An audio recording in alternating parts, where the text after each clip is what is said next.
ಮಹಿಳಾ ಎಸ್ಪಿ ಭಿಕ್ಷುಕಿಯ ವೇಷ ಧರಿಸಿ ಒಂದು ಹಳ್ಳಿಗೆ ತಲುಪಿದರು. ಆ ಹಳ್ಳಿಯಲ್ಲಿ ಅವಿವಾಹಿತ ಹುಡುಗಿಯರು ಗರ್ಭಿಣಿಯಾಗುತ್ತಿದ್ದರು. ಮಧ್ಯಪ್ರದೇಶದ ಹಿಂಪುರ ಪೊಲೀಸ್ ಠಾಣಾ ವ್ಯಾಪ್ತಿಯಲ್ಲಿ ಹರಿದಾಸ್ಪುರ ಎಂಬ ಪುಟ್ಟ ಗ್ರಾಮವಿತ್ತು. ನೋಡಲು ಈ ಗ್ರಾಮವು ತೀರಾ ಸಾಮಾನ್ಯವಾಗಿಯೇ ಇತ್ತು. ಸುತ್ತಲೂ ಹೊಲಗದ್ದೆಗಳು, ಕಚ್ಚಾ ರಸ್ತೆಗಳು, ಮಣ್ಣಿನ ಮನೆಗಳು, ಬೆಳಗಿನ ಹಕ್ಕಿಗಳ ಕಲರವ ಮತ್ತು ಸಂಜೆ ಮುಳುಗುವ ಸೂರ್ಯ ಎಲ್ಲವೂ ತೀರಾ ಸಾಮಾನ್ಯ. ಆದರೆ ಈ ಗ್ರಾಮದೊಳಗೆ ಯಾರೂ ಬಹಿರಂಗವಾಗಿ ಮಾತನಾಡಲು ಧೈರ್ಯ ಮಾಡದಂಥ ಒಂದು ಭೀತಿ ಅಡಗಿತ್ತು. ಇಲ್ಲಿನ ಜನರ ಕಣ್ಣುಗಳಲ್ಲಿ ಒಂದು ವಿಚಿತ್ರ ಭಯವಿತ್ತು. ಅದರಲ್ಲೂ ವಿಶೇಷವಾಗಿ ಮನೆಯಲ್ಲಿ ಬೆಳೆಯುತ್ತಿರುವ ಹೆಣ್ಣು ಮಕ್ಕಳಿರುವ ಕುಟುಂಬಗಳ ಮುಖದಲ್ಲಿ ಆ ಆತಂಕ ಎದ್ದು ಕಾಣುತ್ತಿತ್ತು. ಹರಿದಾಸ್ಪುರ ಈಗ ಕೇವಲ ಒಂದು ಗ್ರಾಮವಾಗಿ ಉಳಿದಿರಲಿಲ್ಲ. ಬದಲಾಗಿ ದಿನ ಕಳೆದಂತೆ ಮತ್ತಷ್ಟು ಗಾಢವಾಗುತ್ತಿರುವ ಒಂದು ರಹಸ್ಯವಾಗಿ ಮಾರ್ಪಟ್ಟಿತ್ತು. ಗ್ರಾಮದಲ್ಲಿ ಕಳೆದ ಕೆಲವು ತಿಂಗಳುಗಳಿಂದ ಇಡೀ ಪ್ರದೇಶವನ್ನೇ ನಡುಗಿಸುವಂಥ ಘಟನೆಯೊಂದು ಪದೇ ಪದೇ ನಡೆಯುತ್ತಿತ್ತು.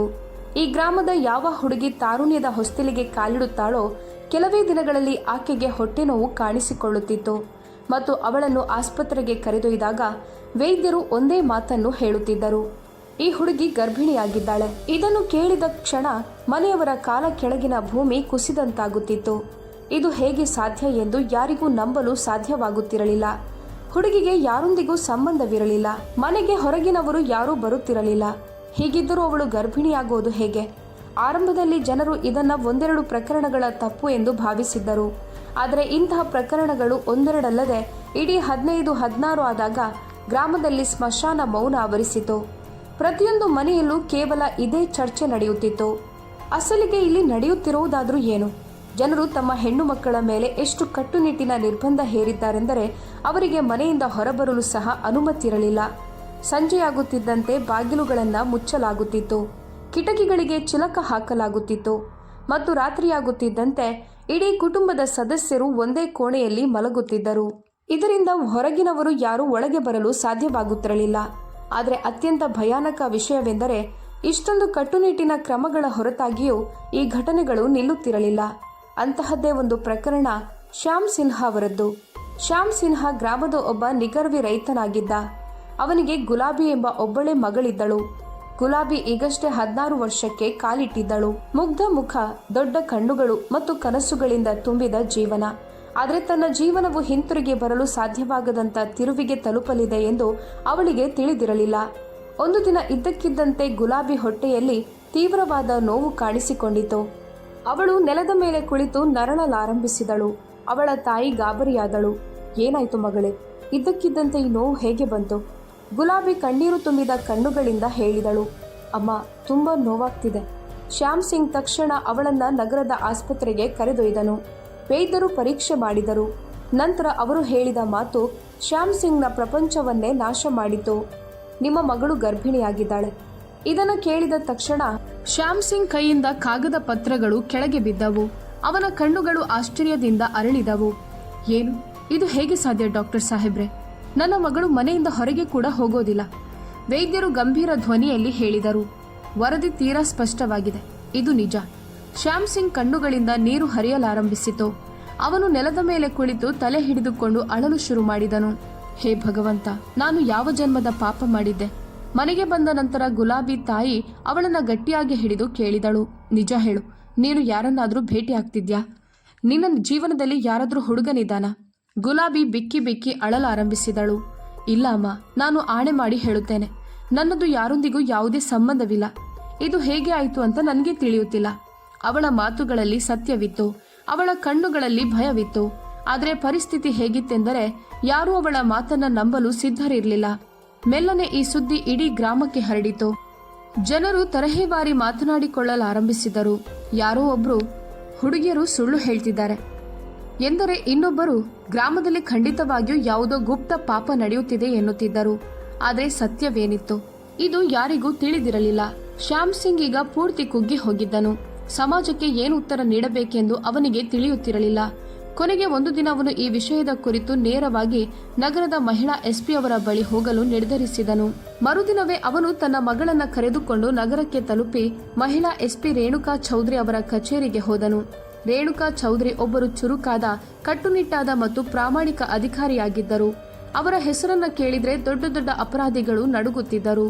ಶ್ಯಾಮ್ ಸಿಂಗ್ ಅವರ ಮುಂದೆ ಹೋದನು.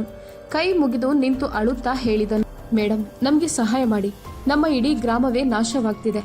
ರೇಣುಕಾ ಹುಬ್ಬೇರಿಸುತ್ತಾ ಕೇಳಿದರು, ಏನಾಗಿದೆ, ಸ್ಪಷ್ಟವಾಗಿ ಹೇಳು. ಶ್ಯಾಮ್ ಸಿಂಗ್ ನಡುಗುವ ಧ್ವನಿಯಲ್ಲಿ ಇಡೀ ಕಥೆಯನ್ನ ವಿವರಿಸಿದನು. ಮೇಡಮ್, ನಮ್ಮ ಗ್ರಾಮದಲ್ಲಿ ಯಾವ ಹುಡುಗಿ ತಾರುಣ್ಯಕ್ಕೆ ಬರುತ್ತಾಳೋ ಅವಳು ಮದುವೆಯಾಗದೆ ಗರ್ಭಿಣಿಯಾಗ್ತಾಳೆ, ಅದು ಯಾವುದೇ ಸಂಬಂಧವಿಲ್ಲದೆ. ಮೊದಲಿಗೆ ರೇಣುಕಾ ಚೌಧರಿಗೆ ಇದೊಂದು ತಮಾಷೆ ಅಂತ ಅನ್ನಿಸ್ತು. ಅವರ ತುಟಿಗಳ ಮೇಲೆ ಸಣ್ಣ ನಗು ಮೂಡಿತು. ಏನು, ಇಂಥ ಅಸಂಬಂಧ ಮಾತನಾಡ್ತಿದ್ಯಾ ನೀನು? ಹೀಗೆ ಎಂದಿಗೂ ಆಗಲು ಸಾಧ್ಯವಿಲ್ಲ. ಆದರೆ ಶ್ಯಾಮ್ ಸಿಂಗ್ ಅಳುತ್ತಾ, ಮೇಡಮ್, ಇದು ಕೇವಲ ನನ್ನ ಮಗಳ ವಿಷಯ ಅಲ್ಲ, ಇಡೀ ಗ್ರಾಮದಲ್ಲಿ 15ರಿಂದ 16 ಹುಡುಗಿಯರ ಸ್ಥಿತಿ ಹೀಗೆ ಆಗಿದೆ ಎಂದಾಗ ರೇಣುಕಾ ಅವರ ಮುಖ ಗಂಭೀರವಾಯಿತು. ಅವರ ಕಣ್ಣುಗಳಲ್ಲಿ ಈಗ ಸಂಶಯ ಮತ್ತು ಆಲೋಚನೆ ಎರಡೂ ಎದ್ದು ಕಾಣುತ್ತಿದ್ದವು. ಅವರು ಕುರ್ಚಿಯ ಮೇಲೆ ಹಿಂದೆ ವಾಲಿ ದೀರ್ಘವಾಗಿ ನಿಟ್ಟುಸಿರು ಬಿಟ್ಟರು ಮತ್ತು ಮನಸ್ಸಿನಲ್ಲೇ ಆಲೋಚಿಸಿದರು, ಅಥವಾ ಇವರು ಏನನ್ನು ಮುಚ್ಚಿಡುತ್ತಿದ್ದಾರೆ, ಇಲ್ಲವೇ ಇಲ್ಲಿ ಯಾವುದೋ ಬಹಳ ದೊಡ್ಡ ರಹಸ್ಯ ಅಡಗಿದೆ. ಅವರು ತಕ್ಷಣ ಫೋನ್ ಎತ್ತಿಕೊಂಡು ಹತ್ತಿರದ ಪೊಲೀಸ್ ಠಾಣೆಯ SHಗೆ ಆದೇಶಿಸಿದರು.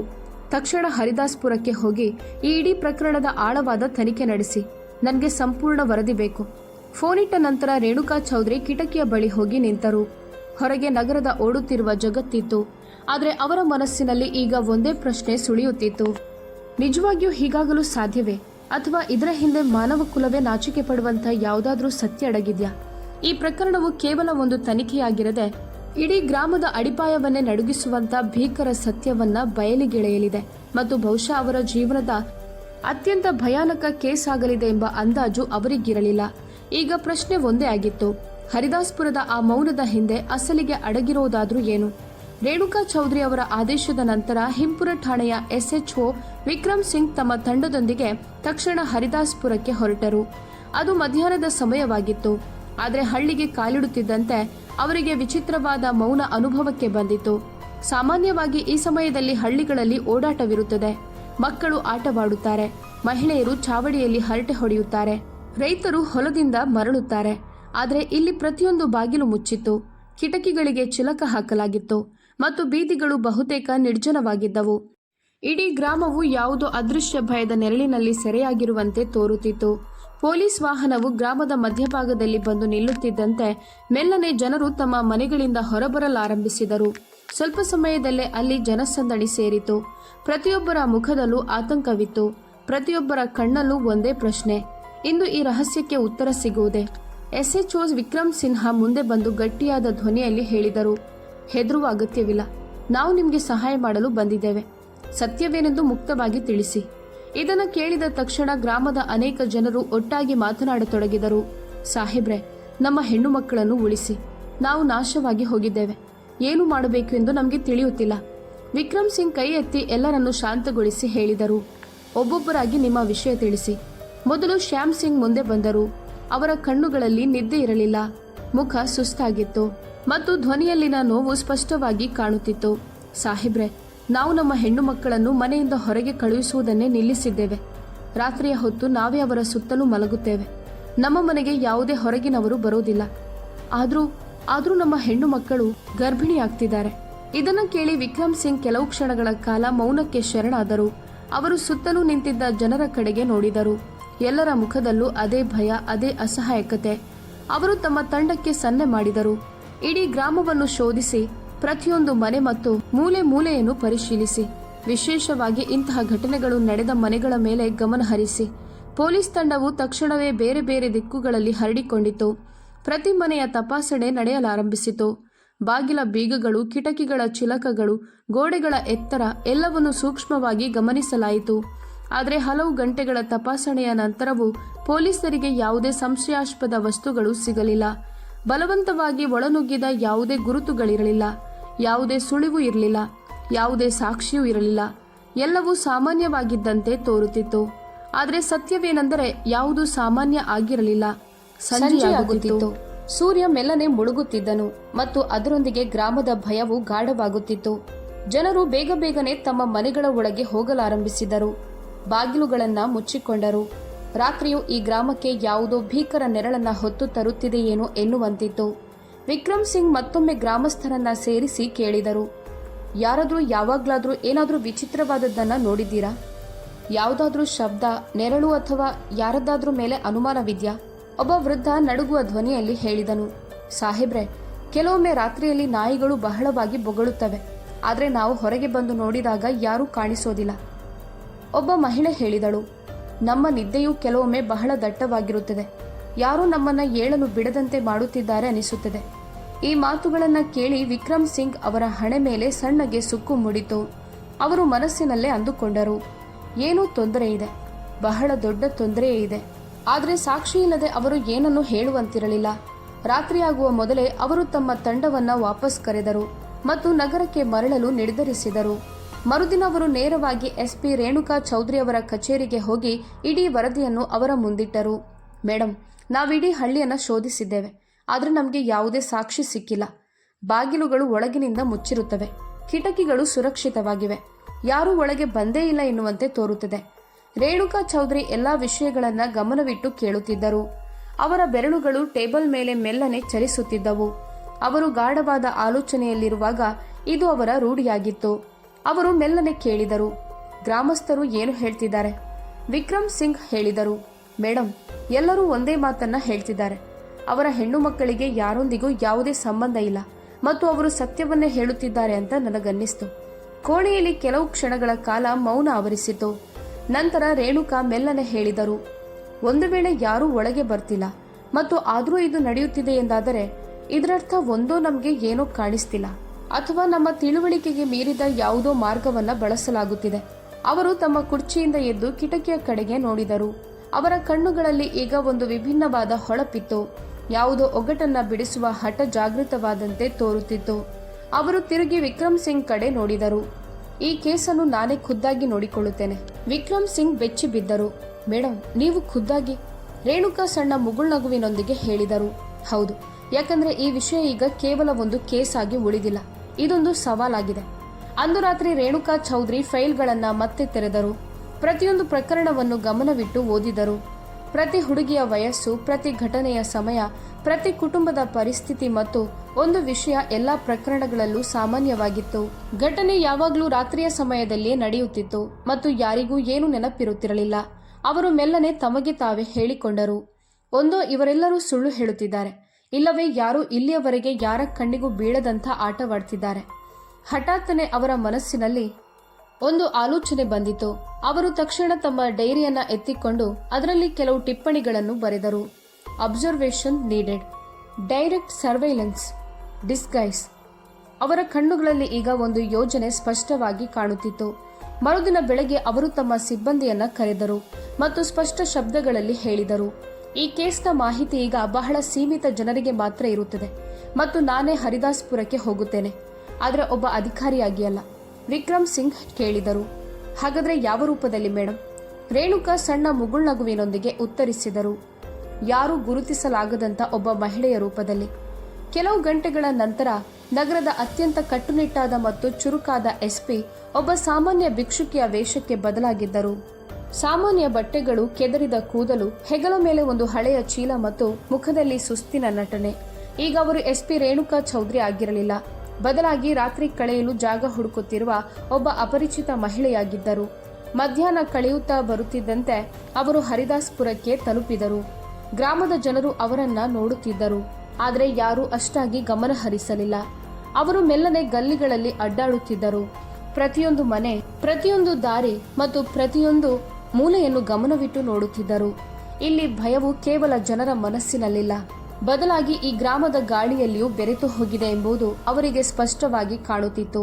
ಸಂಜೆಯಾಗುತ್ತಿದ್ದಂತೆ ಗ್ರಾಮದಲ್ಲಿನ ಓಡಾಟ ಕಡಿಮೆಯಾಗತೊಡಗಿತು. ಬಾಗಿಲುಗಳು ಮುಚ್ಚಲಾರಂಭಿಸಿದವು, ಶಬ್ದಗಳು ಕ್ಷೀಣಿಸಿದವು ಮತ್ತು ಮೌನ ಹರಡಿತು. ರೇಣುಕಾ ದೀರ್ಘವಾಗಿ ನಿಟ್ಟುಸಿರು ಬಿಟ್ಟು ಮನಸ್ಸಿನಲ್ಲೇ ಅಂದುಕೊಂಡರು, ಈಗ ಅಸಲಿ ಆಟ ಶುರುವಾಗಲಿದೆ. ಅವರು ನೇರವಾಗಿ ಶ್ಯಾಮ್ ಸಿಂಗ್ ಅವರ ಮನೆಯ ಕಡೆಗೆ ನಡೆದರು. ಇದೇ ಶ್ಯಾಮ್ ಸಿಂಗ್ ಕೆಲವು ದಿನಗಳ ಹಿಂದೆ ಸಹಾಯಕ್ಕಾಗಿ ಅವರ ಮುಂದೆ ಕೈ ಮುಗಿದು ನಿಂತಿದ್ದನು. ಇಂದು ಅವನೇ ಅವರ ಈ ಕಾರ್ಯಾಚರಣೆಯ ಪ್ರಮುಖ ಕೊಂಡಿಯಾಗಲಿದ್ದನು. ಬಾಗಿಲಿನ ಬಳಿ ತಲುಪಿ ಅವರು ಮೆಲ್ಲನೆ ಧ್ವನಿ ನೀಡಿದರು, ಅಣ್ಣ, ರಾತ್ರಿಯಾಗಿದೆ. ಇಂದಿನ ಒಂದು ದಿನಕ್ಕಾಗಿ ನನಗೆ ಇಲ್ಲಿ ಉಳಿಯಲು ಜಾಗ ಸಿಗ್ಬೋದಾ? ಬಾಗಿಲಿನ ಹಿಂದೆ ನಿಂತಿದ್ದ ಶ್ಯಾಮ್ ಸಿಂಗ್ಗೆ ತಾನು ಯಾವ ಮಹಿಳೆಗೆ ಮನೆಯಲ್ಲಿ ಆಶ್ರಯ ನೀಡಲು ನಿರ್ಧರಿಸಿದ್ದಾನೋ ಅವಳೇ ಈ ಗ್ರಾಮದ ಅತ್ಯಂತ ಭಯಾನಕ ರಹಸ್ಯವನ್ನ ಬಯಲು ಮಾಡಲಿದ್ದಾಳೆ ಎಂಬುದು ಇನ್ನೂ ತಿಳಿದಿರಲಿಲ್ಲ. ಶ್ಯಾಮ್ ಸಿಂಗ್ ಬಾಗಿಲು ತೆರೆದ ತಕ್ಷಣ ಎದುರು ನಿಂತಿದ್ದ ಆ ಭಿಕ್ಷುಕಿಯನ್ನ ನೋಡಿದನು. ಕೆದರಿದ ಕೂದಲು, ಸುಸ್ತಾದ ಮುಖ, ಹೆಗಲ ಮೇಲೆ ಚೀಲ. ನೋಡಲು ಅವಳು ತೀರಾ ಅಸಹಾಯಕಳಂತೆ ಕಾಣುತ್ತಿದ್ದಳು. ಶ್ಯಾಮ್ ಸಿಂಗ್ನ ಮನಸ್ಸು ಕರಗಿತು. ಅವನು ಮೆಲ್ಲನೆ ಹೇಳಿದನು, ಸರಿ ತಂಗಿ, ಒಳಗೆ ಬಾ. ಆದ್ರೆ ಇತ್ತೀಚೆಗೆ ಗ್ರಾಮದ ವಾತಾವರಣ ಸರಿಯಿಲ್ಲ, ಹಾಗಾಗಿ ಹೆಚ್ಚಾಗಿ ಆಚೆ ಈಚೆ ಅಡ್ಡಾಡ್ಬೇಡ. ಈಗ ಭಿಕ್ಷುಕಿಯ ರೂಪದಲ್ಲಿದ್ದ ರೇಣುಕಾ ಮೆಲ್ಲನೆ ತಲೆಯಾಡಿಸಿ ಒಳಗೆ ಬಂದರು. ಅವರು ಮನೆಯ ಪ್ರತಿಯೊಂದು ಮೂಲೆಯ ಮೇಲೆ ಕಣ್ಣಾಡಿಸಿದರು. ಬಾಗಿಲುಗಳು ಬಲವಾಗಿದ್ದವು, ಕಿಟಕಿಗಳು ಮುಚ್ಚಿದ್ದವು ಮತ್ತು ಅತ್ಯಂತ ವಿಶೇಷವಾದ ವಿಷಯವೆಂದರೆ ಇಡೀ ಕುಟುಂಬದ ಹಾಸಿಗೆಯನ್ನು ಒಂದೇ ಕಡೆ ಹಾಕಲಾಗಿತ್ತು. ಅಂದ್ರೆ ಗ್ರಾಮಸ್ಥರು ಹೇಳುತ್ತಿದ್ದ ಪ್ರತಿಯೊಂದು ಮಾತು ನಿಜವಾಗಿತ್ತು. ಇಷ್ಟೊಂದು ಕಟ್ಟುನಿಟ್ಟಾದ ಕ್ರಮಗಳ ನಂತರವೂ ಇಂತಹ ಘಟನೆಗಳು ನಡೆಯುವುದು ನಿಜಕ್ಕೂ ಅಸಾಧ್ಯವೆಂದು ತೋರುತ್ತಿತ್ತು. ಶ್ಯಾಮ್ ಸಿಂಗ್ ಅವರಿಗಾಗಿ ಬಾಗಿಲಿನ ಬಳಿಯೇ ಒಂದು ಮಂಚವನ್ನ ಹಾಕಿಕೊಟ್ಟನು. ನೀನಿಲ್ಲೇ ಮಲಗು, ನಾವು ಒಳಗೆ ಮಲಗುತ್ತೇವೆ. ರೇಣುಕಾ ಧನ್ಯವಾದ ತಿಳಿಸಿ ಸುಮ್ಮನೆ ಕುಳಿತುಕೊಂಡರು. ಸ್ವಲ್ಪ ಸಮಯದಲ್ಲೇ ಅವರಿಗೆ ಊಟವನ್ನು ನೀಡಲಾಯಿತು. ಅವರು ಮೆಲ್ಲನೆ ಊಟ ಮಾಡಿದರು. ಆದರೆ ಅವರ ಗಮನ ಪ್ರತಿಯೊಂದು ಶಬ್ದ ಮತ್ತು ಪ್ರತಿಯೊಂದು ಚಲನವಲನದ ಮೇಲಿತ್ತು. ಅವರ ಕಣ್ಣುಗಳು ಸುಸ್ತಾದಂತೆ ಕಂಡರೂ ಅವರ ಮೆದುಳು ಪೂರ್ತಿ ಜಾಗೃತವಾಗಿತ್ತು. ರಾತ್ರಿ ಗಾಢವಾಗತೊಡಗಿತು. ಗ್ರಾಮದಲ್ಲಿ ಮೌನ ಆವರಿಸಿತ್ತು. ಎಲ್ಲೋ ದೂರದಲ್ಲಿ ನಾಯಿಗಳು ಬೊಗಳುತ್ತಿದ್ದ ಶಬ್ದ ಕೇಳಿ ಬರುತ್ತಿತ್ತು ಮತ್ತು ಮಧ್ಯೆ ಮಧ್ಯೆ ಗಾಡಿಯ ಹೊಡೆತಕ್ಕೆ ಬಾಗಿಲುಗಳ ಸಣ್ಣ ಕರಕರ ಶಬ್ದ ಕೇಳಿಸ್ತಿತ್ತು. ಮೆಲ್ಲನೆ ಮನೆಯೊಳಗಿನ ಎಲ್ಲರೂ ಮಲಗಿದರು. ಶ್ಯಾಮ್ ಸಿಂಗ್, ಅವನ ಪತ್ನಿ ಮತ್ತು ಅವರ ಮಗಳು ಮೂವರು ಗಾಢ ನಿದ್ರೆಯಲ್ಲಿದ್ದರು. ರೇಣುಕಾ ಮಂಚದ ಮೇಲೆ ಮಲಗಿದ್ದರು. ಆದರೆ ಅವರ ಕಣ್ಣುಗಳು ಮುಚ್ಚಿದ್ದರೂ ಎಲ್ಲವನ್ನೂ ಗಮನಿಸುತ್ತಿದ್ದವು. ಅವರು ಗಡಿಯಾರ ನೋಡಿದರು. ರಾತ್ರಿ 11:45. ಅವರ ಹೃದಯ ಬಡಿತ ಮೆಲ್ಲನೆ ಏರತೊಡಗಿತು. ಏನಾದರೂ ನಡೆಯುವುದಿದ್ದರೆ ಇಂದು ಖಂಡಿತ ನಡೆದೇ ತೀರುತ್ತದೆ. 12 ಗಂಟೆಯಾಗುತ್ತಿದ್ದಂತೆ ಅವರು ಮೆಲ್ಲನೆ ಕಣ್ಣು ತೆರೆದರು. ಸುತ್ತಲೂ ಗಾಢ ಮೌನ ಆವರಿಸಿತ್ತು. ಅವರು ಯಾವುದೇ ಶಬ್ದ ಮಾಡದೆ ಎದ್ದರು. ಮೆಲ್ಲನೆ ಬಾಗಿಲು ತೆರೆದು ಹೊರಬಂದರು. ಈಗ ಅವರು ಗ್ರಾಮದ ಬೀದಿಗಳಲ್ಲಿದ್ದರು. ಕತ್ತಲೆ, ಮೌನ ಮತ್ತು ಪ್ರತಿ ಹೆಜ್ಜೆಯಲ್ಲೂ ಅನುಭವಕ್ಕೆ ಬರುತ್ತಿದ್ದ ಒಂದು ವಿಚಿತ್ರ ಭಯ. ರೇಣುಕಾ ಮೆಲ್ಲನೆ ನಡೆಯುತ್ತಿದ್ದರು. ಪ್ರತಿ ಮನೆಯ ಮೇಲೆ ಕಣ್ಣಾಡಿಸುತ್ತಿದ್ದರು. ಪ್ರತಿಯೊಂದು ಮನೆಯೂ ಮುಚ್ಚಿತ್ತು. ಒಳಗೆ ಮನುಷ್ಯರಲ್ಲ, ಬದಲಾಗಿ ಭಯವೇ ಸೆರೆಯಾಗಿರುವಂತಿತ್ತು. ಹಠಾತ್ತನೆ ಅವರ ದೃಷ್ಟಿ ಗ್ರಾಮದ ಅಂಚಿನಲ್ಲಿದ್ದ ಒಂದು ಹಳೆಯ ಹಾಳು ಬಿದ್ದ ಕಟ್ಟಡದ ಮೇಲೆ ಬಿತ್ತು. ಹಗಲಿನಲ್ಲಿ ಅವರಿದನ್ನ ನೋಡಿದ್ದರು, ಆದರೆ ಈಗ ರಾತ್ರಿಯ ಕತ್ತಲೆಯಲ್ಲಿ ಆ ಜಾಗ ಇನ್ನೂ ಹೆಚ್ಚು ಅಪಾಯಕಾರಿಯಾಗಿ ಕಾಣುತ್ತಿತ್ತು. ಅವರ ಮನಸ್ಸಿನಲ್ಲಿ ಒಂದು ವಿಚಿತ್ರ ಸೆಳೆತ ಉಂಟಾಯಿತು. ಅಲ್ಲಿ ಏನೋ ಇದೆ. ಅವರು ಮೆಲ್ಲನೆ ಆ ಪಾಳು ಬಿದ್ದ ಕಟ್ಟಡದ ಕಡೆಗೆ ಹೆಜ್ಜೆ ಹಾಕಿದರು. ಹತ್ತಿರ ಹೋದಂತೆ ಅವರಿಗೆ ಯಾವುದೋ ಅಸ್ಪಷ್ಟ ಶಬ್ದಗಳು ಕೇಳಿಸತೊಡಗಿದವು. ಯಾರೋ ಕುಡಿದ ಅಮಲಿನಲ್ಲಿ ತೂರಾಡುತ್ತಾ ನಡೆಯುತ್ತಿರುವ ಹೆಜ್ಜೆಗಳ ಶಬ್ದವದು. ರೇಣುಕಾ ತಕ್ಷಣ ಒಂದು ಬಿದ್ದ ಗೋಡೆಯ ಹಿಂದೆ ಅಡಗಿಕೊಂಡರು. ಕೆಲವೇ ಕ್ಷಣಗಳ ನಂತರ ಇಬ್ಬರು ವ್ಯಕ್ತಿಗಳು ಆ ಪಾಳು ಬಿದ್ದ ಕಟ್ಟಡದ ಒಳಗಿನಿಂದ ಹೊರಬರುವುದನ್ನ ಅವರು ನೋಡಿದರು. ಅವರ ನಡಿಗೆ ತೂರಾಡುತ್ತಿತ್ತು. ಕೈಯಲ್ಲಿ ಮದ್ಯದ ಬಾಟಲಿ ಇತ್ತು ಮತ್ತು ಮುಖದಲ್ಲಿ ಒಂದು ವಿಚಿತ್ರ ಮುಗುಳ್ನಗು. ಅವರ ಕಣ್ಣುಗಳನ್ನು ನೋಡಿದಾಗಲೇ ಇವರು ಸಾಮಾನ್ಯ ಸ್ಥಿತಿಯಲ್ಲಿಲ್ಲ ಎಂಬುದು ಅರ್ಥವಾಗುತ್ತಿತ್ತು. ರೇಣುಕಾ ಅವರ ನೋಟ ಅವರ ಮೇಲೆ ನೆಟ್ಟಿತ್ತು. ಈ ವ್ಯಕ್ತಿಗಳು ಯಾರು ಮತ್ತು ಈ ರಾತ್ರಿಯ ಸಮಯದಲ್ಲಿ ಇಲ್ಲಿ ಏನ್ ಮಾಡ್ತಿದ್ದಾರೆ? ಅವರು ಗುಟ್ಟಾಗಿ ಅವರನ್ನ ಹಿಂಬಾಲಿಸತೊಡಗಿದರು. ಆ ಇಬ್ಬರು ವ್ಯಕ್ತಿಗಳು ಮೆಲ್ಲನೆ ಗ್ರಾಮದ ಕಡೆಗೆ ಸಾಗಿದರು. ನಂತರ ಹಠಾತ್ತನೆ ಒಂದು ಮನೆಯ ಬಳಿ ನಿಂತರು. ರೇಣುಕಾ ಅವರ ಉಸಿರು ಬಿಗಿ ಹಿಡಿದಂತಾಯಿತು. ಅವರಲ್ಲಿ ಒಬ್ಬ ವ್ಯಕ್ತಿ ಗೋಡೆಯನ್ನೇರಿ ಒಳಕ್ಕೆ ಜಿಗಿಯುವುದನ್ನ ಅವರು ನೋಡಿದರು. ಕೆಲವು ಸೆಕೆಂಡುಗಳ ನಂತರ ಅವನು ಒಳಗಿನಿಂದ ಮುಖ್ಯ ದ್ವಾರವನ್ನ ತೆರೆದನು ಮತ್ತು ಇನ್ನೊಬ್ಬ ವ್ಯಕ್ತಿಯು ಒಳಗೆ ಹೋದನು. ರೇಣುಕಾ ಅವರ ಮೆದುಳಿನಲ್ಲಿ ಮಿಂಚು ಸಂಚರಿಸಿದಂತಾಯಿತು. ಹಾಗಾದ್ರೆ ಇದೇ ದಾರಿ. ಅವರ ಹೃದಯ ವೇಗವಾಗಿ ಬಡಿಯತೊಡಗಿತು. ಈಗ ಈ ವ್ಯಕ್ತಿಗಳೇ ಈ ರಹಸ್ಯದ ಕೀಲಿಕೈ ಅಂತ ಅವರಿಗೆ ಖಚಿತವಾಯಿತು. ಅವರು ತಕ್ಷಣ ಆ ಮನೆಯ ಹತ್ತಿರ ತಲುಪಿದರು. ಆದರೆ ಯಾರೂ ತಮ್ಮನ್ನ ನೋಡದಂತೆ ಸಾಕಷ್ಟು ಅಂತರ ಕಾಯ್ದುಕೊಂಡರು. ಅವರು ತಮ್ಮ ರಿವಾಲ್ವರ್ ತೆಗೆದು ಕಾಯಲಾರಂಭಿಸಿದರು. ಸುಮಾರು ಅರ್ಧ ಗಂಟೆಯ ನಂತರ ಬಾಗಿಲು ಮತ್ತೆ ತೆರೆಯಿತು. ಆ ಇಬ್ಬರು ವ್ಯಕ್ತಿಗಳು ಹೊರಬಂದರು. ಮೊದಲಿಗಿಂತಲೂ ಹೆಚ್ಚು ಮೈಮರೆತ ಸ್ಥಿತಿಯಲ್ಲಿದ್ದರು. ಯಾವುದೋ ಕೆಲಸ ಮುಗಿಸಿ ಮರಳಿದವರಂತೆ ತೋರುತ್ತಿದ್ದರು. ರೇಣುಕಾ ಕಾಯುತ್ತಿದ್ದ ಕ್ಷಣ ಇದೇ ಆಗಿತ್ತು. ಅವರು ವೇಗವಾಗಿ ಅವರ ಮುಂದೆ ಬಂದು ಜೋರಾಗಿ ಕೂಗಿದರು, ನಿಲ್ಲಿ, ಒಂದು ಹೆಜ್ಜೆ ಮುಂದೆ ಇಟ್ಟರು ಗುಂಡು ಹಾರಿಸುತ್ತೇನೆ. ಆ ಇಬ್ಬರು ವ್ಯಕ್ತಿಗಳು ಹಠಾತ್ತನೆ ನಿಂತರು. ಮೊದಲು ಬೆಚ್ಚಿಬಿದ್ದ ಅವರು ನಂತರ ನಗಲಾರಂಭಿಸಿದರು. ಅರೆ, ಇದು ಅದೇ ಭಿಕ್ಷುಕಿ. ಅವರಲ್ಲಿ ಒಬ್ಬ ಹೇಳಿದನು, ಅರೆ, ದಾರಿಯಿಂದ ಪಕ್ಕಕ್ಕೆ ಸರಿಯೇ, ಇಲ್ಲದಿದ್ರೆ ನಿನ್ನನ್ನೇ ಎತ್ಕೊಂಡು ಹೋಗ್ತೇವೆ. ಆದರೆ ಮುಂದಿನ ಕ್ಷಣವೇ ಧಾಮ್ ಎಂದು ರೇಣುಕಾ ಗಾಳಿಯಲ್ಲಿ ಗುಂಡು ಹಾರಿಸಿದರು. ಗುಂಡಿನ ಶಬ್ದ ಇಡೀ ಗ್ರಾಮದಲ್ಲಿ ಪ್ರತಿಧ್ವನಿಸಿತು. ಈಗ ಆ ಇಬ್ಬರು ವ್ಯಕ್ತಿಗಳು ಪೂರ್ತಿ ಹೆದರಿ ಹೋಗಿದ್ದರು. ಅವರ ಮುಖದ ಬಣ್ಣ ಗೆಟ್ಟಿತ್ತು. ಅವರು ಅಲ್ಲೇ ಸ್ತಬ್ಧರಾಗಿ ನಿಂತರು. ಕೆಲವೇ ಸೆಕೆಂಡುಗಳಲ್ಲಿ ಗ್ರಾಮಸ್ಥರು ತಮ್ಮ ಮನೆಗಳಿಂದ ಹೊರಬರಲಾರಂಭಿಸಿದರು. ಗುಂಡಿನ ಶಬ್ದ ಕೇಳಿಬಂದ ದಿಕ್ಕಿನತ್ತ ಎಲ್ಲರೂ ಓಡುತ್ತಿದ್ದರು. ಶ್ಯಾಮ್ ಸಿಂಗ್ ಕೂಡ ಓಡುತ್ತಾ ಅಲ್ಲಿಗೆ ತಲುಪಿದನು. ತನ್ನ ಮನೆಯಲ್ಲಿ ತಂಗಿದ್ದ ಭಿಕ್ಷುಕಿ ಇಬ್ಬರು ವ್ಯಕ್ತಿಗಳಿಗೆ ಗನ್ ತೋರಿಸಿ ನಿಂತಿರುವುದನ್ನು ಕಂಡ ಅವನ ಕಣ್ಣುಗಳು ಆಶ್ಚರ್ಯದಿಂದ ಅರಳಿದವು. ಇದೇನ್ ನಡೆಯುತ್ತಿದೆ? ರೇಣುಕಾ ಸಮಯ ವ್ಯರ್ಥ ಮಾಡದೆ ಜೋರಾಗಿ ಹೇಳಿದರು, ಇವರಿಬ್ಬರನ್ನು ಹಿಡಿಯಿರಿ. ನಿಮ್ಮ ಗ್ರಾಮದ ವಿನಾಶಕ್ಕೆ ಇವರೇ ಕಾರಣ. ಗ್ರಾಮಸ್ಥರು ಮೊದಲು ಹಿಂಜರಿದರು, ಆದರೆ ನಂತರ ಸಿಟ್ಟಿನಿಂದ ಎಲ್ಲರೂ ಒಟ್ಟಾಗಿ ಅವರ ಮೇಲೆ ಮುಗಿಬಿದ್ದರು. ಕೆಲವೇ ಕ್ಷಣಗಳಲ್ಲಿ ಆ ಇಬ್ಬರು ವ್ಯಕ್ತಿಗಳು ಸೆರೆಯಾದರು. ಅವರು ತಪ್ಪಿಸಿಕೊಳ್ಳಲು ಒದ್ದಾಡುತ್ತಿದ್ದರು, ಆದರೆ ಈಗ ಉಳಿಯಲು ಯಾವುದೇ ದಾರಿ ಇರಲಿಲ್ಲ. ರೇಣುಕಾ ತಕ್ಷಣ ಫೋನ್ ತೆಗೆದು ಪೊಲೀಸರಿಗೆ ಮಾಹಿತಿ ನೀಡಿದರು. ಲೊಕೇಶನ್ ಟ್ರೇಸ್ ಮಾಡಿ, ತಕ್ಷಣ ಫೋರ್ಸ್ ಕಳುಹಿಸಿ. ನಾನು ಸಂಶಯಾಸ್ಪದ ವ್ಯಕ್ತಿಗಳನ್ನು ಹಿಡಿದಿದ್ದೇನೆ. ಸ್ವಲ್ಪ ಸಮಯದಲ್ಲೇ ಪೊಲೀಸ್ ವಾಹನಗಳು ಗ್ರಾಮಕ್ಕೆ ಬಂದವು. ಕೆಂಪು ಮತ್ತು ನೀಲಿ ದೀಪಗಳು ಕತ್ತಲೆಯನ್ನ ಸೀಳಿ ಹರಡಿಕೊಂಡವು. ಇಬ್ಬರು ಆರೋಪಿಗಳಿಗೆ ಕೈಕೋಳ ತೊಡಿಸಲಾಯಿತು. ಗ್ರಾಮಸ್ಥರು ಇನ್ನೂ ಬೆರಗಾಗಿದ್ದರು. ಅವರಿಗೆ ಇದೆಲ್ಲವೂ ಏನು ನಡೆಯುತ್ತಿದೆ ಎಂದು ಅರ್ಥವಾಗುತ್ತಿರಲಿಲ್ಲ. ಆಗ ರೇಣುಕಾ ಮೆಲ್ಲನೆ ತಮ್ಮ ವೇಷವನ್ನ ಕಳಚಲಾರಂಭಿಸಿದರು. ತಲೆಯ ಮೇಲಿದ್ದ ಸೆರಗನ್ನು ಸರಿಸಿದರು, ಕೂದಲನ್ನು ಸರಿಪಡಿಸಿಕೊಂಡರು ಮತ್ತು ಕಠಿಣ ಧ್ವನಿಯಲ್ಲಿ ಹೇಳಿದರು, ನಾನು ಯಾವುದೇ ಭಿಕ್ಷುಕಿಯಲ್ಲ. ನಾನೀ ಜಿಲ್ಲೆಯ SP ರೇಣುಕಾ ಚೌಧರಿ. ಇದನ್ನ ಕೇಳಿದ ಇಡೀ ಗ್ರಾಮ ಸ್ತಬ್ಧವಾಯಿತು. ಶ್ಯಾಮ್ ಸಿಂಗ್ನ ಕೈಗಳು ನಡುಗಲಾರಂಭಿಸಿದವು. ಮೇಡಮ್, ನೀವು? ರೇಣುಕಾ ಅವರ ಕಣ್ಣುಗಳಲ್ಲಿ ಈಗ ಅದೇ ತೇಜಸ್ಸಿತ್ತು. ಹೌದು, ಮತ್ತು ನೀವು ತಿಂಗಳುಗಳಿಂದ ನೋಡಲು ಸಾಧ್ಯವಾಗದಿದ್ದನ್ನು ಇಂದು ನಾನು ನೋಡಿದ್ದೇನೆ. ಗ್ರಾಮದಲ್ಲಿ ಮೌನ ಆವರಿಸಿತು. ಪ್ರತಿಯೊಬ್ಬರೂ ಕೇವಲ ಒಂದು ವಿಷಯವನ್ನೇ ತಿಳಿಯಲು ಬಯಸುತ್ತಿದ್ದರು. ಅಸಲಿಗೆ ಈ ಜನರು ಮಾಡುತ್ತಿದ್ದದ್ದಾದ್ರೂ ಏನು? ರೇಣುಕಾ ಆ ಇಬ್ಬರು ವ್ಯಕ್ತಿಗಳ ಕಡೆಗೆ ನೋಡಿದರು. ಈಗ ಸತ್ಯವನ್ನ ಇವರೇ ಸ್ವತಃ ಹೇಳ್ತಾರೆ. ಆದರೆ ಅಸಲಿ ಸತ್ಯವೊಂದು ಇಡೀ ಗ್ರಾಮದ ಆತ್ಮವನ್ನೇ ನಡುಗಿಸುವಂತಿತ್ತು.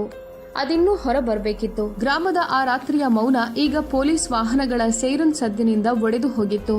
ಆದರೆ ಜನರ ಹೃದಯದಲ್ಲಿ ಮನೆ ಮಾಡಿದ್ದ ಭಯ ಮತ್ತಷ್ಟು ಗಾಢವಾಯಿತು. ಸಿಕ್ಕಿಬಿದ್ದ ಆ ಇಬ್ಬರು ವ್ಯಕ್ತಿಗಳು ಈಗ ಕೈಕೋಳದಲ್ಲಿ ಬಂದಿಯಾಗಿದ್ದರು. ಅವರ ಮುಖದಲ್ಲಿ ಭಯ ಸ್ಪಷ್ಟವಾಗಿ ಕಾಣುತ್ತಿತ್ತು. ಆದರೆ ಅವರ ಕಣ್ಣುಗಳಲ್ಲಿ ಇನ್ನೂ ಒಂದು ವಿಚಿತ್ರ ಚಾಕಚಕ್ಯತೆ ಅಡಗಿತ್ತು. ಕೊನೆಯ ಕ್ಷಣದವರೆಗೂ ಸತ್ಯವನ್ನ ಮುಚ್ಚಿಡಲು ಅವರು ಪ್ರಯತ್ನಿಸುತ್ತಿರುವಂತೆ ಕಾಣುತ್ತಿತ್ತು. ರೇಣುಕಾ ಚೌಧರಿ ಸಮಯ ವ್ಯರ್ಥ ಮಾಡದೆ ಆದೇಶಿಸಿದರು, ಇವರಿಬ್ಬರನ್ನು ತಕ್ಷಣ ಠಾಣೆಗೆ ಕರೆದೊಯ್ಯಿರಿ ಮತ್ತು ಪೂರ್ತಿ ಸತ್ಯವನ್ನ ಬಾಯಿಬಿಡಿಸಿ. ಇಂದು ರಾತ್ರಿಯೇ ಈ ರಹಸ್ಯ ಅಂತ್ಯವಾಗಬೇಕು. ಪೊಲೀಸ್ ವಾಹನವು ಕತ್ತಲೆಯನ್ನ ಸೀಳಿಕೊಂಡು ಠಾಣೆಯ ಕಡೆಗೆ ಸಾಗಿತು. ಅವರ ಹಿಂದೆ ಹಳ್ಳಿಯ ಕೆಲವು ಜನರು ಬಂದರು. ಅವರ ಕಣ್ಣುಗಳಲ್ಲಿ ಸಿಟ್ಟಿತ್ತು, ಹೃದಯದಲ್ಲಿ ಪ್ರಶ್ನೆಗಳಿದ್ದವು ಮತ್ತು ಮೆದುಳಿನಲ್ಲಿ ಒಂದೇ ಮಾತು, ಅಸಲಿಗೆ ಈ ಜನರು ಮಾಡಿದ್ದಾದ್ರೂ ಏನು? ಠಾಣೆ ತಲುಪಿದ ತಕ್ಷಣ ಇಬ್ಬರು ಆರೋಪಿಗಳನ್ನ ಪ್ರತ್ಯೇಕ ಕೋಣೆಗಳಲ್ಲಿ ಕೂರಿಸಲಾಯಿತು. ರೇಣುಕಾ ಸ್ವತಃ ಕುರ್ಚಿಯಲ್ಲಿ ಕುಳಿತರು. ಮುಂದೆ ಫೈಲ್ ತೆರೆದಿತ್ತು, ಆದರೆ ಅವರ ನೋಟ ಸತ್ಯ ಹೊರಬರುವ ಆ ಬಾಗಿಲಿನ ಮೇಲೆ ನೆಟ್ಟಿತ್ತು. ಸ್ವಲ್ಪ ಸಮಯದ ನಂತರ ವಿಚಾರಣೆ ಆರಂಭವಾಯಿತು. ಮೊದಲು ಇಬ್ಬರು ಏನನ್ನೂ ಒಪ್ಪಿಕೊಳ್ಳಲು ನಿರಾಕರಿಸಿದರು. ನಾವೇನೂ ಮಾಡಿಲ್ಲ ಮೇಡಮ್, ನಾವು ಸುಮ್ಮನೆ ಹಾಗೆ ಅಡ್ಡಾಡುತ್ತಿದ್ದೆವು. ಆದರೆ ರೇಣುಕಾ ಚೌಧರಿ ಕಣ್ಣು ನೋಡಿಯೇ ಸುಳ್ಳನ್ನ ಪತ್ತೆ ಹಚ್ಚುವ ಅಧಿಕಾರಿಯಾಗಿದ್ದರು. ಅವರು ಕಠಿಣ ಧ್ವನಿಯಲ್ಲಿ ಹೇಳಿದರು, ನೋಡಿ, ಸತ್ಯ ಹೇಳಿದ್ರೆ ಬಹುಶಃ ಶಿಕ್ಷೆ ಸ್ವಲ್ಪ ಕಡಿಮೆಯಾಗಬಹುದು. ಆದರೆ ಸುಳ್ಳು ಹೇಳುತ್ತಾ ಹೋದ್ರೆ ನಿಮ್ಮ ಜೀವನವನ್ನು ಎಂಥ ಕತ್ತಲೆಗೆ ದೂಡುತ್ತೇನೆ ಅಂದ್ರೆ ನೀವೇ ಸ್ವತಃ ಸತ್ಯಕ್ಕಾಗಿ ಹಂಬಲಿಸುತ್ತೀರಿ. ಅವರ ಧ್ವನಿಯಲ್ಲಿ ಅದೆಂಥ ಶಕ್ತಿ ಇತ್ತೆಂದರೆ ಕೋಣೆಯಲ್ಲಿದ್ದ ಪ್ರತಿಯೊಬ್ಬ ಪೊಲೀಸ್ ಸಿಬ್ಬಂದಿಯು ಕೆಲವು ಕ್ಷಣಗಳ ಕಾಲ ಮೌನವಾದರು. ನಂತರ ಅಸಲಿ ವಿಚಾರಣೆ ಶುರುವಾಯಿತು. ಪ್ರಶ್ನೆಗಳ ಸುರಿಮಳೆ, ಮಾನಸಿಕ ಒತ್ತಡ ಮತ್ತು ಕಾನೂನಿನ ಕಟ್ಟುನಿಟ್ಟು. ಕೆಲವೇ ಗಂಟೆಗಳಲ್ಲಿ ಇಬ್ಬರು ಆರೋಪಿಗಳು ಕುಸಿಯಲಾರಂಭಿಸಿದರು. ಅವರ ಮುಖದಿಂದ ಬೆವರುತ್ತಿತ್ತು, ಕೈಗಳು ನಡುಗುತ್ತಿದ್ದವು ಮತ್ತು ಕಣ್ಣುಗಳಲ್ಲಿ ಭಯ ಸ್ಪಷ್ಟವಾಗಿ ಕಾಣುತ್ತಿತ್ತು. ಕೊನೆಗೆ ಅವರಲ್ಲಿ ಒಬ್ಬ ಜೋರಾಗಿ ಅಳಲಾರಂಭಿಸಿದನು, ಮೇಡಮ್, ನಮ್ಮನ್ನು ಕ್ಷಮಿಸಿ, ನಾವು ಎಲ್ಲಾ ಸತ್ಯವನ್ನು ಹೇಳುತ್ತೇವೆ. ಕೋಣೆಯಲ್ಲಿ ಮೌನ ಆವರಿಸಿತು. ರೇಣುಕಾ ಕುರ್ಚಿಯಲ್ಲಿ ಮುಂದೆ ಬಾಗಿ ಕೇಳಿದರು, ಹೇಳು, ಏನ್ ಮಾಡ್ತಿದ್ರಿ ನೀವು? ಆ ವ್ಯಕ್ತಿಯ ಧ್ವನಿ ನಡುಗುತ್ತಿತ್ತು, ಮೇಡಮ್, ನಾವು ರಾತ್ರಿ ಕುಡಿದು ಹೊರಬರುತ್ತಿದ್ದೆವು. ನಂತರ ಹಳ್ಳಿಯ ಮನೆಗಳನ್ನ ಗಮನಿಸುತ್ತಿದ್ದೆವು. ಯಾವ ಮನೆಯಲ್ಲಿ ಯುವತಿಯರಿದ್ದಾರೋ ಅವರನ್ನು ನಾವು ಮೊದಲೇ ಗುರುತಿಸಿಕೊಳ್ಳುತ್ತಿದ್ದೆವು. ರೇಣುಕಾ ಅವರ ಕಣ್ಣುಗಳು ಕಿರಿದಾದವು. ಮುಂದೆ ಹೇಳು. ಆ ವ್ಯಕ್ತಿ ಅಳುತ್ತಾ ಹೇಳಿದನು, ಮೇಡಮ್, ನಾವು ಗೋಡೆಯನ್ನೇರಿ ಒಳಗೆ ಹೋಗುತ್ತಿದ್ದೆವು ಮತ್ತು ಅವನು ನಿಂತನು. ರೇಣುಕಾ ಮೇಜಿನ ಮೇಲೆ ಕೈ ಬಡಿದು ಹೇಳಿದರು, ಸ್ಪಷ್ಟವಾಗಿ ಹೇಳು. ಇನ್ನೊಬ್ಬ ಆರೋಪಿಯು ಕುಸಿದಿದ್ದನು, ಮೇಡಮ್, ನಮ್ಮ ಬಳಿ ಒಂದು ಸ್ಪ್ರೇ ಇತ್ತು. ಅದನ್ನು ನಾವು ಮನೆಯೊಳಗೆ ಸಿಂಪಡಿಸುತ್ತಿದ್ದೆವು. ಅದರಿಂದ ಮನೆಯವರೆಲ್ಲರೂ ಗಾಢ ನಿದ್ರೆಗೆ ಜಾರುತ್ತಿದ್ದರು. ಅವರಿಗೆ ಏನೂ ತಿಳಿಯುತ್ತಿರಲಿಲ್ಲ. ಇದನ್ನು ಕೇಳಿದ ತಕ್ಷಣ ಕೋಣೆಯಲ್ಲಿದ್ದ ಪ್ರತಿಯೊಬ್ಬ ಪೊಲೀಸ್ ಸಿಬ್ಬಂದಿಯ ಮೈ ನಡುಗಿತು. ರೇಣುಕಾ ಅವರ ಮುಷ್ಟಿ ಬಿಗಿಯಾಯಿತು. ನಂತರ ಮೊದಲ ಆರೋಪಿ ತಲೆ ತಗ್ಗಿಸಿ ಹೇಳಿದನು, ನಂತರ ನಾವು ಆ ಹುಡುಗಿಯನ್ನ ಅವರೆಲ್ಲರ ಮಧ್ಯದಿಂದ ಎತ್ತಿಕೊಂಡು ಹೋಗ್ತಿದ್ದೆವು ಮತ್ತು ಅವಳ ಜೊತೆ ತಪ್ಪು ಕೆಲಸ ಮಾಡುತ್ತಿದ್ದೆವು. ಅವನ ಧ್ವನಿ ಮೆಲ್ಲನೆ ಕ್ಷೀಣಿಸಿತು. ಕೋಣೆಯಲ್ಲಿ ಕೆಲವು ಕ್ಷಣಗಳ ಕಾಲ ಗಾಳಿಯು ನಿಂತು ಹೋದಂಥ ಮೌನ ಆವರಿಸಿತು. ರೇಣುಕಾ ಚೌಧರಿ ಅವರ ಕಣ್ಣುಗಳಲ್ಲಿ ಈಗ ಸಿಟ್ಟಿನ ಕಿಚ್ಚು ಉರಿಯುತ್ತಿತ್ತು. ಅವರು ಹಲ್ಲು ಕಡಿಯುತ್ತಾ ಕೇಳಿದರು, ಎಷ್ಟು ಮನೆಗಳಲ್ಲಿ? ಎರಡನೇ ಆರೋಪಿ ಅಳುತ್ತಾ ಹೇಳಿದನು, ಮೇಡಮ್, ಅಂದಾಜು ಇಡೀ ಗ್ರಾಮದಲ್ಲಿ ನಮಗೆ ಎಲ್ಲೆಲ್ಲಿ ಅವಕಾಶ ಸಿಕ್ಕಿತೋ ಅಲ್ಲೆಲ್ಲ. ಇದನ್ನ ಕೇಳಿದ ತಕ್ಷಣ ರೇಣುಕಾ ಅವರ ಮುಖದ ಬಣ್ಣ ಬದಲಾಯಿತು. ಇದು ಕೇವಲ ಒಂದೆರಡು ಪ್ರಕರಣಗಳಲ್ಲ, ಬದಲಾಗಿ ಇಡೀ ವಸತಿಯೊಂದಿಗೆ ನಡೆದ ಸಂಘಟಿತ ಅಪರಾಧ ಎಂದು ಅವರಿಗೆ ಅರ್ಥವಾಯಿತು. ಅವರು ತಕ್ಷಣ ಆದೇಶಿಸಿದರು, ಇವರ ವಿರುದ್ಧ ಸೆಕ್ಷನ್ 376, 457, 328 ಮತ್ತು ಎಷ್ಟು ಸೆಕ್ಷನ್ಗಳನ್ನು ಹಾಕಲು ಸಾಧ್ಯವೋ ಅಷ್ಟನ್ನು ಹಾಕಿ. ಇವರಿಗೆ ಎಂಥ ಶಿಕ್ಷೆ ಕೊಡಿಸಿ ಅಂದ್ರೆ ಬರುವ ಪೀಳಿಗೆಗಳು ನೆನಪಿಡಬೇಕು. ಹೊರಗೆ ನಿಂತಿದ್ದ ಗ್ರಾಮಸ್ಥರಿಗೆ ಈ ಸತ್ಯ ತಿಳಿದಾಗ ಅವರ ಪ್ರಪಂಚವೇ ಉರುಳಿದಂತಾಯಿತು. ಶ್ಯಾಮ್ ಸಿಂಗ್ ನೆಲದ ಮೇಲೆ ಕುಳಿತನು. ಹೇ ಭಗವಂತ, ನನ್ನ ಮಗಳು. ಅವನ ಕಣ್ಣೀರು ನಿಲ್ಲುತ್ತಲೇ ಇರಲಿಲ್ಲ. ಹಳ್ಳಿಯ ಮಹಿಳೆಯರು ಅಳಲಾರಂಭಿಸಿದರು. ಪುರುಷರ ಮುಖದಲ್ಲಿ ಸಿಟ್ಟು ಎದ್ದು ಕಾಣುತ್ತಿತ್ತು. ಪ್ರತಿಯೊಬ್ಬರ ಹೃದಯದಲ್ಲೂ ಒಂದೇ ಮಾತಿತ್ತು, ನಮ್ಮ ಕಣ್ಣ ಮುಂದೆ ನಾವು ಲೂಟಿಯಾಗುತ್ತಿದ್ದೆವು ಮತ್ತು ನಮಗೆ ತಿಳಿಯಲೇ ಇಲ್ಲ. ರೇಣುಕಾ ಮೆಲ್ಲನೆ ಹೊರಬಂದರು. ಅವರು ಗ್ರಾಮಸ್ಥರ ಕಡೆಗೆ ನೋಡಿದರು. ಅವರ ಕಣ್ಣುಗಳಲ್ಲಿ ನೋವಿತ್ತು, ಆದರೆ ಜೊತೆಗೆ ಒಂದು ಕಠಿಣ ಸಂಕಲ್ಪವೂ ಇತ್ತು. ಅವರು ಹೇಳಿದರು, ನಿಮ್ಮ ತಪ್ಪು ಕೇವಲ ಒಂದೇ, ನೀವು ಹೆದರಿದ್ರಿ. ಆದರೆ ಈಗ ಹೆದರುವ ಅಗತ್ಯವಿಲ್ಲ. ಸತ್ಯ ಹೊರಬಂದಿದೆ ಮತ್ತೀಗ ನ್ಯಾಯವೂ ದೊರೆಯುತ್ತದೆ. ಅವರ ಧ್ವನಿಯಲ್ಲಿ ಅಂತಹ ಶಕ್ತಿ ಇತ್ತೆಂದರೆ ಅಲ್ಲಿ ನಿಂತಿದ್ದ ಪ್ರತಿಯೊಬ್ಬರಿಗೂ ಈಗ ಏನೋ ಬದಲಾಗಲಿದೆ ಎಂದೆನಿಸಿತು. ಆದರೆ ಈ ಸತ್ಯವು ಕೇವಲ ಅಪರಾಧಿಗಳನ್ನ ಮಾತ್ರ ಬೆತ್ತಲು ಮಾಡಲಿಲ್ಲ, ಅದು ಇಡೀ ಗ್ರಾಮವನ್ನೇ ಒಳಗಿನಿಂದ ಅಲುಗಾಡಿಸಿತು. ಈಗ ಪ್ರಶ್ನೆ ಕೇವಲ ನ್ಯಾಯದ್ದಾಗಿರಲಿಲ್ಲ, ಬದಲಾಗಿ ಈ ಭಯಾನಕ ಸತ್ಯವು ಪ್ರತಿ ಹೃದಯದಲ್ಲಿ ಮೂಡಿಸಿದ ಗಾಯಗಳನ್ನು ಮಾಯಿಸುವಂತಹುದಾಗಿತ್ತು. ಹರಿದಾಸ್ಪುರದ ಆ ರಾತ್ರಿ ಕಳೆದಿದ್ದರೂ ಅದು ನೀಡಿದ ಗಾಯಗಳು ಇನ್ನೂ ಹಸಿಯಾಗಿದ್ದವು. ಗ್ರಾಮದ ಬೀದಿಗಳಲ್ಲಿ ಈಗಲೂ ಮೌನವಿತ್ತು. ಆದರೆ ಈ ಬಾರಿ ಅದು ಭಯದ ಮೌನವಾಗಿರದೆ ಒಂದು ಭಾರವಾದ ಸತ್ಯದ ಮೌನವಾಗಿತ್ತು. ಪ್ರತಿಯೊಂದು ಮನೆಯೊಳಗೆ ಜನರು ಕುಳಿತಿದ್ದರು. ಯಾರೋ ಕಣ್ಣೀರು ಹಾಕುತ್ತಿದ್ದರೆ ಇನ್ಯಾರೋ ಸಿಟ್ಟಿನಲ್ಲಿದ್ದರು. ಮತ್ತೆ ಕೆಲವರು ಅಪರಾಧಿ ಪ್ರಜ್ಞೆಯಲ್ಲಿದ್ದರು. ಇಷ್ಟು ದಿನಗಳ ಕಾಲ ಈ ಸತ್ಯವನ್ನ ಗುರುತಿಸಲು ನಮಗೆ ಯಾಕೆ ಸಾಧ್ಯವಾಗಲಿಲ್ಲ? ಠಾಣೆಯಲ್ಲಿ ಇಬ್ಬರು ಅಪರಾಧಿಗಳನ್ನು ಕಟ್ಟುನಿಟ್ಟಿನ ಭದ್ರತೆಯಲ್ಲಿ ಇಡಲಾಗಿತ್ತು. ಮರುದಿನವೇ ಅವರ ವಿರುದ್ಧ ಕೇಸ್ ದಾಖಲಿಸಲಾಯಿತು. ಸೆಕ್ಷನ್ 376, 457, 328 ಮತ್ತು ಇತರ ಗಂಭೀರ ಸೆಕ್ಷನ್ಗಳ ಅಡಿಯಲ್ಲಿ ಪ್ರಕರಣವು ತೀರಾ ಗಂಭೀರವಾಗಿದ್ದರಿಂದ ಇದನ್ನ ಫಾಸ್ಟ್ ಟ್ರ್ಯಾಕ್ ಕೋರ್ಟ್ಗೆ ಕಳುಹಿಸಲಾಯಿತು. ರೇಣುಕಾ ಚೌಧರಿ ಸ್ವತಃ ಈ ಕೇಸ್ನ ಪ್ರತಿಯೊಂದು ಅಪ್ಡೇಟ್ ಮೇಲೆ ಕಣ್ಣಿಟ್ಟಿದ್ದರು. ಈ ದುರುಳರಿಗೆ ಸಮಾಜಕ್ಕೆ ಮಾದರಿಯಾಗುವಂತ ಶಿಕ್ಷೆಯಾಗಬೇಕೆಂದು ಅವರು ಬಯಸಿದ್ದರು. ನ್ಯಾಯಾಲಯದಲ್ಲಿ ವಿಚಾರಣೆ ಆರಂಭವಾಯಿತು. ಆರೋಪಿಗಳನ್ನ ನ್ಯಾಯಾಲಯಕ್ಕೆ ಹಾಜರುಪಡಿಸಿದಾಗ ಅವರ ಮುಖದಲ್ಲಿದ್ದ ಸುಳ್ಳು ಅಹಂಕಾರ ಪೂರ್ತಿ ಮಾಯವಾಗಿತ್ತು. ಈಗ ಅಲ್ಲಿ ಕೇವಲ ಭಯ ಮತ್ತು ತಾವು ಮಾಡಿದ ಕೆಲಸದ ಪಶ್ಚಾತ್ತಾಪವಿತ್ತು. ಆದರೆ ಆ ಪಶ್ಚಾತ್ತಾಪವು ಅವರು ಇಡೀ ಗ್ರಾಮಕ್ಕೆ ನೀಡಿದ ಗಾಯಗಳನ್ನು ಮಾಯಿಸಲು ಸಾಧ್ಯವಿರಲಿಲ್ಲ. ಒಂದೊಂದಾಗಿ ಸಾಕ್ಷ್ಯಗಳನ್ನು ಹಾಜರುಪಡಿಸಲಾಯಿತು. ವೈದ್ಯಕೀಯ ವರದಿಗಳು, ಪೊಲೀಸ್ ತನಿಖೆ ಮತ್ತು ಅತ್ಯಂತ ದೊಡ್ಡ ಸಾಕ್ಷಿ ಎಂದರೆ ಆರೋಪಿಗಳ ಸ್ವಯಂ ತಪ್ಪೊಪ್ಪಿಗೆ. ಗ್ರಾಮದ ಅನೇಕ ಕುಟುಂಬಗಳು ನ್ಯಾಯಾಲಯಕ್ಕೆ ತಲುಪಿದ್ದವು. ಶ್ಯಾಮ್ ಸಿಂಗ್ ತನ್ನ ಮಗಳೊಂದಿಗೆ ಅಲ್ಲಿ ನಿಂತಿದ್ದನು. ಅವನ ಕಣ್ಣುಗಳಲ್ಲಿ ಕಣ್ಣೀರಿತ್ತು. ಆದರೆ ಈ ಬಾರಿ ಅವುಗಳಲ್ಲಿ ಒಂದು ಭರವಸೆಯೂ ಇತ್ತು, ನ್ಯಾಯದ ಭರವಸೆ. ನ್ಯಾಯಾಧೀಶರು ಇಡೀ ಪ್ರಕರಣವನ್ನು ಗಮನವಿಟ್ಟು ಆಲಿಸಿದರು. ಪ್ರತಿಯೊಂದು ಮಗ್ಗುಲನ್ನು ಅರ್ಥ ಮಾಡಿಕೊಂಡರು ಮತ್ತು ನಂತರ ಹರಿದಾಸ್ಪುರದ ಪ್ರತಿಯೊಬ್ಬ ವ್ಯಕ್ತಿಯು ಕಾಯುತ್ತಿದ್ದ ಆ ಕ್ಷಣ ಬಂದೇ ಬಿಟ್ಟಿತು. ನ್ಯಾಯಾಧೀಶರು ತಮ್ಮ ಕುರ್ಚಿಯಲ್ಲಿ ಕುಳಿತು ಕಠಿಣ ಧ್ವನಿಯಲ್ಲಿ ತೀರ್ಪು ನೀಡಿದರು. ಈ ಇಬ್ಬರು ಆರೋಪಿಗಳು ಮಾಡಿರುವ ಅಪರಾಧವು ಕೇವಲ ಕಾನೂನಿನ ವಿರುದ್ಧ ಮಾತ್ರವಲ್ಲ, ಬದಲಾಗಿ ಮಾನವೀಯತೆಯ ವಿರುದ್ಧವೂ ಆಗಿದೆ. ಆದ್ದರಿಂದ ನ್ಯಾಯಾಲಯವು ಇವರಿಗೆ ಕಠಿಣಾತಿ ಕಠಿಣ ಶಿಕ್ಷೆಯನ್ನ ವಿಧಿಸುತ್ತದೆ. ನ್ಯಾಯಾಲಯದ ಕೊಠಡಿಯಲ್ಲಿ ಮೌನ ಆವರಿಸಿತು. ಮುಂದಿನ ಕ್ಷಣವೇ ನ್ಯಾಯಾಧೀಶರು ತೀರ್ಪು ಪ್ರಕಟಿಸಿದರು, ಜೀವಾವಧಿ ಶಿಕ್ಷೆ. ಈ ಪದಗಳನ್ನು ಕೇಳಿದ ತಕ್ಷಣ ಗ್ರಾಮಸ್ಥರ ಮುಖದಲ್ಲಿ ಒಂದು ವಿಭಿನ್ನ ಭಾವ ಮೂಡಿತು. ನೋವಿತ್ತು, ಆದರೆ ಸಮಾಧಾನವೂ ಇತ್ತು. ಕನಿಷ್ಠ ಪಕ್ಷ ಈಗ ಅವರ ಮನೆಗಳ ಸಂತೋಷವನ್ನ ಕಸಿದುಕೊಂಡಿದ್ದ ಆ ಆಪತ್ತು ಕೊನೆಗೊಂಡಿತ್ತು. ಠಾಣೆಯ ಹೊರಗೆ ರೇಣುಕಾ ಚೌಧರಿ ಬಂದಾಗ ಗ್ರಾಮದ ಜನರು ಅವರ ಮುಂದೆ ಕೈ ಮುಗಿದು ನಿಂತರು. ಶ್ಯಾಮ್ ಸಿಂಗ್ ಮುಂದೆ ಬಂದನು. ಅವನ ಕಣ್ಣುಗಳಲ್ಲಿ ಕಣ್ಣೀರಿತ್ತು. ಆದರೆ ಈ ಬಾರಿ ಅದು ದುಃಖದ್ದಾಗಿರದೆ ಕೃತಜ್ಞತೆಯದ್ದಾಗಿತ್ತು. ಮೇಡಮ್, ನೀವು ನಮ್ಮ ಜೀವನವನ್ನ ಉಳಿಸಿದ್ರಿ. ಒಂದು ವೇಳೆ ನೀವಿಲ್ಲದಿದ್ದರೆ ಬಹುಶಃ ನಾವು ಎಂದಿಗೂ ಸತ್ಯವನ್ನ ತಿಳಿಯಲು ಸಾಧ್ಯವಾಗುತ್ತಿರಲಿಲ್ಲ. ರೇಣುಕಾ ಅವನನ್ನ ಮೇಲೆಬ್ಬಿಸಿ ಶಾಂತ ಧ್ವನಿಯಲ್ಲಿ ಹೇಳಿದರು, ಇದು ನನ್ನ ಕರ್ತವ್ಯವಾಗಿತ್ತು. ಆದರೆ ಈಗ ನಿಮ್ಮದು ಒಂದು ಕರ್ತವ್ಯವಿದೆ. ಅದೇನೆಂದ್ರೆ ನೀವು ನಿಮ್ಮ ಹೆಣ್ಣು ಮಕ್ಕಳಿಗೆ ಭಯದಲ್ಲಿ ಅಲ್ಲ, ಬದಲಾಗಿ ಧೈರ್ಯದಿಂದ ಬದುಕೋದನ್ನ ಕಲಿಸಬೇಕು. ಅವರ ಈ ಮಾತು ಪ್ರತಿಯೊಬ್ಬರ ಹೃದಯವನ್ನು ನೇರವಾಗಿ ಮುಟ್ಟಿತು. ಮೆಲ್ಲನೆ ಹರಿದಾಸ್ಪುರ ಬದಲಾಗತೊಡಗಿತು. ಈಗ ಅಲ್ಲಿನ ಜನರು ಹೆದರಿಕೆಯಿಂದಲ್ಲ, ತಿಳುವಳಿಕೆಯಿಂದ ಬದುಕಲಾರಂಭಿಸಿದರು. ಅವರು ತಮ್ಮ ಮನೆಗಳ ಸುರಕ್ಷತೆಯನ್ನ ಮತ್ತಷ್ಟು ಬಲಪಡಿಸಿಕೊಂಡರು. ರಾತ್ರಿಯ ಹೊತ್ತು ಜಾಗರೂಕತೆ ಹೆಚ್ಚಿಸಿದರು ಮತ್ತು ಮುಖ್ಯವಾಗಿ ಒಬ್ಬರನ್ನೊಬ್ಬರು ನಂಬೋದನ್ನ ಪ್ರಾರಂಭಿಸಿದರು. ಮೊದಲು ಭಯದ ನೆರಳಿನಲ್ಲಿ ಬದುಕುತ್ತಿದ್ದ ಹುಡುಗಿಯರು ಈಗ ಮೆಲ್ಲನೆ ಸಾಮಾನ್ಯ ಜೀವನದತ್ತ ಮರಳತೊಡಗಿದರು. ಅವರ ಹೃದಯದ ಗಾಯಗಳು ಪೂರ್ತಿಯಾಗಿ ವಾಸಿಯಾಗಲು ಸಮಯ ಬೇಕಾಗಬಹುದು. ಆದರೆ ಈಗ ಅವರಿಗೆ ಒಂದು ನಂಬಿಕೆ ಇತ್ತು. ಸತ್ಯವು ಎಷ್ಟೇ ಅಡಗಿದ್ದರೂ ಒಂದು ದಿನ ಖಂಡಿತವಾಗಿಯೂ ಹೊರಬರುತ್ತದೆ. ಕೆಲವು ದಿನಗಳ ನಂತರ ಎಲ್ಲವೂ ಸಹಜ ಸ್ಥಿತಿಗೆ ಮರಳಿದಾಗ ರೇಣುಕಾ ಚೌಧರಿ ಮತ್ತೊಮ್ಮೆ ಆ ಗ್ರಾಮಕ್ಕೆ ಬಂದರು. ಈ ಬಾರಿ ಒಬ್ಬ ಅಧಿಕಾರಿಯಾಗಿ ಪೂರ್ಣ ಗೌರವದೊಂದಿಗೆ ಬಂದಿದ್ದರು. ಗ್ರಾಮಸ್ಥರು ಅವರಿಗೆ ಅದ್ಧೂರಿ ಸ್ವಾಗತ ಕೋರಿದರು. ಹೂವಿನ ಹಾರಗಳನ್ನು ಹಾಕಿ ಸ್ವಾಗತಿಸಿದರು. ಚಪ್ಪಾಳೆಗಳ ಸದ್ದಿನಿಂದ ಇಡೀ ವಾತಾವರಣ ತುಂಬಿ ಹೋಯಿತು. ರೇಣುಕಾ ಸುತ್ತಲೂ ನೋಡಿದರು. ಹಿಂದೆ ಯಾವ ಗ್ರಾಮವು ಭಯದಿಂದ ನಡುಗುತ್ತಿತ್ತೋ ಇಂದು ಅದು ಭರವಸೆಯಿಂದ ತುಂಬಿತ್ತು. ಅವರು ಸಣ್ಣ ಮುಗುಳ್ನಗುವಿನೊಂದಿಗೆ ಹೇಳಿದರು, ನೆನಪಿಡಿ, ಕತ್ತಲೆ ಎಷ್ಟೇ ಗಾಢವಾಗಿದ್ದರೂ ಒಂದು ಸಣ್ಣ ಬೆಳಕು ಅದನ್ನು ಅಂತ್ಯಗೊಳಿಸಬಲ್ಲದು. ಕೇವಲ ಆ ಬೆಳಕನ್ನು ಬೆಳಗಿಸುವ ಅವಶ್ಯಕತೆ ಇದೆ. ಅವರ ಈ ಮಾತು ಹರಿದಾಸ್ಪುರದ ಜನರ ಹೃದಯದಲ್ಲಿ ಶಾಶ್ವತವಾಗಿ ನೆಲೆಸಿತು ಮತ್ತು ಈ ರೀತಿಯಾಗಿ ಒಂದು ಗ್ರಾಮದ ಭಯಾನಕ ರಹಸ್ಯವು ಕೊನೆಗೂ ಅಂತ್ಯವಾಯಿತು. ಆದರೆ ಈ ಕಥೆ ಕೇವಲ ಒಂದು ಗ್ರಾಮದ್ದಾಗಿರಲಿಲ್ಲ. ಇದು ಇಡೀ ಸಮಾಜಕ್ಕೆ ಒಂದು ಪಾಠವಾಗಿತ್ತು. ಭಯ ಮತ್ತು ಮೌನವೇ ದೊಡ್ಡ ಅಪರಾಧಿಗಳು ಮತ್ತು ಸತ್ಯವು ಎಷ್ಟೇ ಅಡಗಿದ್ದರೂ ಒಂದು ದಿನ ಹೊರಬಂದೇ ಬರುತ್ತದೆ. ಗೆಳೆಯರೆ, ನಿಮಗೆ ನಮ್ಮ ಈ ವಿಡಿಯೋ ಇಷ್ಟವಾಗಿದ್ದರೆ ಈ ವಿಡಿಯೋವನ್ನು ಲೈಕ್ ಮಾಡಿ ಮತ್ತು ನಮ್ಮ ಚಾನಲನ್ನು ಸಬ್ಸ್ಕ್ರೈಬ್ ಮಾಡಿ. ಕಥೆಯನ್ನು ಪೂರ್ತಿಯಾಗಿ ಕೇಳಿದ್ದಕ್ಕಾಗಿ ಧನ್ಯವಾದಗಳು.